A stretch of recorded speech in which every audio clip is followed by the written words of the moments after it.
ಸುದರ್ಶನ ಚಕ್ರ ಅಂತಂದರೆ ದೇವತೆ ಹೆಸರುಗಳೇ ಗಡಗಡ ಅಂತ ನಡುಕ್ತಾ ಇದ್ರು. ಇಂತಹ ಪವರ್ಫುಲ್ ವೆಪನ್ ಯೂಸ್ ಮಾಡ್ತಿದ್ದಿದ್ದು ವಿಷ್ಣುದೇವ ಅಂತ ಎಲ್ರಿಗೂ ಗೊತ್ತು. ಆದರೆ ವಿಷ್ಣುವಿನ ಹತ್ರ ಈ ವೆಪನ್ ಹೆಂಗೆ ಬಂತು ಅಂತ ಒಮ್ಮೆ ಯೋಚನೆ ಮಾಡಿದಾರ? ಬನ್ನಿ ಇವತ್ತು ಇದನ್ನೇ ನೋಡೋಣ. ಡೇ 2 ಆಫ್ ನನ್ನ ಪ್ರಕಾರ. ಒಂದು ಟೈಮಲ್ಲಿ ದೇವತೆಗಳನ್ನೆಲ್ಲ ಸೋಲಿಸಿದ ಅಸುರರಿಂದ ಇಡೀ ಜಗತ್ತೇ ಹೆದರ್ತಾ ಇತ್ತು. ಅಸುರರಿಂದ ಆಕ್ರಮಣಕ್ಕೆ ಒಳಗಾದ ದೇವತೆಗಳು ವಿಷ್ಣುವಿನ ಹತ್ರ ಹೋಗ್ತಾರೆ. ಜಗತ್ತನ್ನೇ ರಕ್ಷಿಸುವ ವಿಷ್ಣುದೇವ ಕೂಡ ಒಂದು ಸಮಯ ಅಸಹಾಯಕರಾಗ್ತಾರೆ. ಅರೆ, ಬ್ರಹ್ಮಾಂಡವನ್ನೇ ರಚಿಸಿದ ಬ್ರಹ್ಮನಿಗೆ ಜನ್ಮ ಕೊಟ್ಟ ವಿಷ್ಣುವಿಗೆ ಎಂಥ ಭಯ ಅಂತಂದು ಎಲ್ಲರೂ ಯೋಚನೆ ಮಾಡ್ತಾರೆ. ಆದರೆ ಕತೆ ಇಲ್ಲೇ ಇಂಟ್ರೆಸ್ಟಿಂಗ್ ಆಗೋದು. ತ್ರಿಮೂರ್ತಿಯಲ್ಲಿ ಒಬ್ಬನಾದ ವಿಷ್ಣುವಿಗೆ ಹುಟ್ಟು ಇದ್ದಿಲ್ಲ, ಸಾವು ಇದ್ದಿಲ್ಲ. ಅಂದರೆ ಅನಂತವಾಗಿ ಇದ್ದ ವಿಷ್ಣುವಿಗೆ ಒಂದು ದಿವ್ಯಾಸ್ತ್ರದ ಕೊರತೆ ಇತ್ತು. ದಿವ್ಯಾಸ್ತ್ರ ಪಡೆಯಲು ವಿಷ್ಣು ಶಿವನ ಹತ್ರ ಕೈಲಾಸಕ್ಕೆ ಹೋಗ್ತಾನೆ. ಕೈಲಾಸದಲ್ಲಿ ಘೋರ ತಪಸ್ಸು ಮಾಡ್ತಾನೆ. ಯಾವ ಥರಪ್ಪ ಅಂತಂದರೆ, ಪ್ರತಿದಿನ 1000 ಕಮಲದ ಹೂವಿನಿಂದ ಶಿವನ 1000 ನಾಮಸ್ಮರಣೆ ಮಾಡ್ತಾ ಒಂದೊಂದು ಹೂವನ್ನ ಶಿವನಿಗೆ ಅರ್ಪಿಸ್ತಾನೆ. ಇದೇ ಥರ ವಿಷ್ಣು ಪ್ರತಿದಿನ ಶಿವನಿಗೆ ಹೂವನ್ನು ಅರ್ಪಿಸ್ತಾ 1000 ವರ್ಷಗಳ ಕಾಲ ತಪಸ್ಸನ್ನು ಮಾಡ್ತಾನೆ.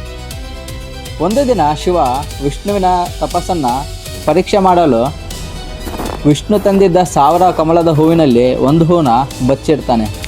ಆವಾಗ ವಿಷ್ಣು ವಿಚಲಿತಗೊಳ್ಳದೆ, ಸ್ವಯಂ ನಾನೇ ಕಮಲನಯನ, ಅಂದರೆ ನನ್ನ ಕಣ್ಣುಗಳೇ ಕಮಲದ ಹೂವಿನ ಥರ ಇರುವಾಗ ನನ್ನ ಕಣ್ಣುಗಳನ್ನೇ ಶಿವನಿಗೆ ಅರ್ಪಿಸ್ತೇನೆ ಅಂತ ವಿಷ್ಣು ತನ್ನ ಒಂದು ಕಣ್ಣನ್ನು ಕಿತ್ತು ಶಿವನಿಗೆ ಅರ್ಪಿಸ್ತಾನೆ.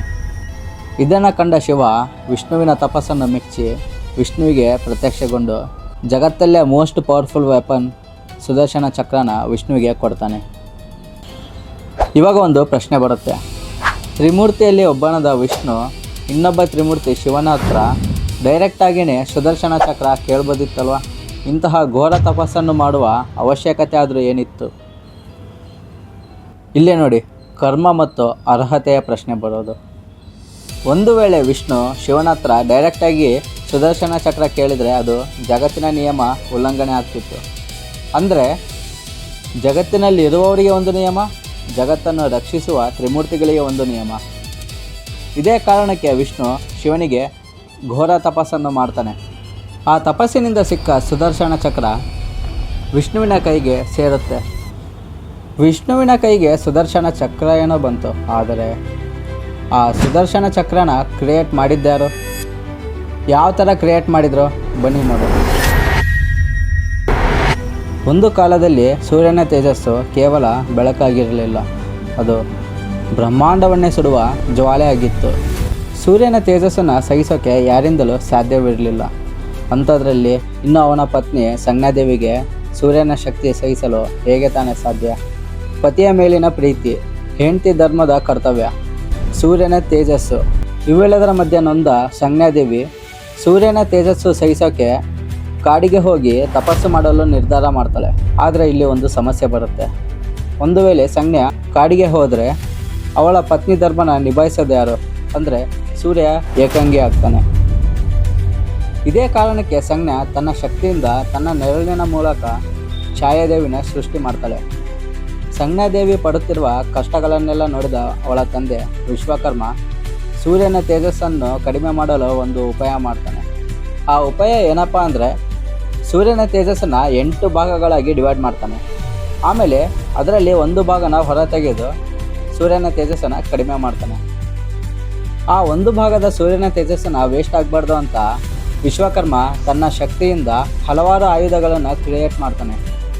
ಆ ಆಯುಧಗಳು ಯಾವ್ಯಾವ ಅಂದರೆ, ಶಿವನ ತ್ರಿಶೂಲ, ವಿಷ್ಣುವಿನ ಸುದರ್ಶನ ಚಕ್ರ, ಕಾರ್ತಿಕೇಯನ ಆಯುಧ, ಕುಬೇರ ಯೂಸ್ ಮಾಡುವ ಪುಷ್ಪಕ ವಿಮಾನ ಮತ್ತು ಯಮ ಯೂಸ್ ಮಾಡುವ ಯಮದಂಡ.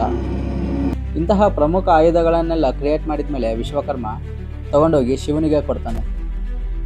ಇವಾಗ ನೀವು ಥಿಂಕ್ ಮಾಡ್ತಿರ್ಬೋದು, ವಿಶ್ವಕರ್ಮ ತಾನು ಕ್ರಿಯೇಟ್ ಮಾಡಿದ ಆಯುಧಗಳನ್ನೆಲ್ಲ ಶಿವನಿಗೆ ಯಾಕೆ ಕೊಡ್ತಾನೆ? ವಿಷ್ಣುವಿಗೂ ಕೊಡ್ಬೋದಿತ್ತಲ್ವ? ಈ ಪ್ರಶ್ನೆಗೆ ಉತ್ತರ ಬೇಕಂತಂದರೆ ನಾವು ಬ್ರಹ್ಮಾಂಡದಲ್ಲಿರುವ ಸೃಷ್ಟಿ, ಸ್ಥಿತಿ ಮತ್ತು ಲಯದ ಬಗ್ಗೆ ಡಿಸ್ಕಸ್ ಮಾಡಬೇಕು. ಸೃಷ್ಟಿ ಬ್ರಹ್ಮನ ಕೆಲಸ ಆದರೆ ಸ್ಥಿತಿ ವಿಷ್ಣುವಿನ ಕೆಲಸ, ಮತ್ತು ಲಯ ಅಂತಂದರೆ ವಿನಾಶ ಶಿವನ ಕೆಲಸ. ಇವಾಗ ನೀವೇ ಹೇಳಿ, ಜಗತ್ತನ್ನೇ ನಾಶ ಮಾಡುವ ಸುದರ್ಶನ ಮತ್ತು ತ್ರಿಶೂಲ ಅಂತಹ ಪವರ್ಫುಲ್ ಅಸ್ತ್ರಗಳು ಯಾರ ಹತ್ರ ಹೋಗಬೇಕು? ಇದೇ ಕಾರಣಕ್ಕೆ ವಿಶ್ವಕರ್ಮ ಜಗತ್ತನ್ನು ವಿನಾಶ ಮಾಡುವ ಯಾವುದೇ ಅಸ್ತ್ರನ ಕ್ರಿಯೇಟ್ ಮಾಡಿದಾಗ ಅವನು ಶಿವನಿಗೆ ಕೊಡ್ತಿದ್ದ. ಈ ರೀತಿ ವಿಶ್ವಕರ್ಮ ಮಾಡಿದ ಸುದರ್ಶನ ಚಕ್ರ ಶಿವನ ಹತ್ರ ಹೋಗುತ್ತೆ. ಆಮೇಲೆ ಶಿವ ವಿಷ್ಣುವಿನ ತಪಸ್ಸಿಗೆ ಮೆಚ್ಚಿ ಈ ಸುದರ್ಶನ ಚಕ್ರನ ವಿಷ್ಣುಗೆ ಕೊಡ್ತಾನೆ.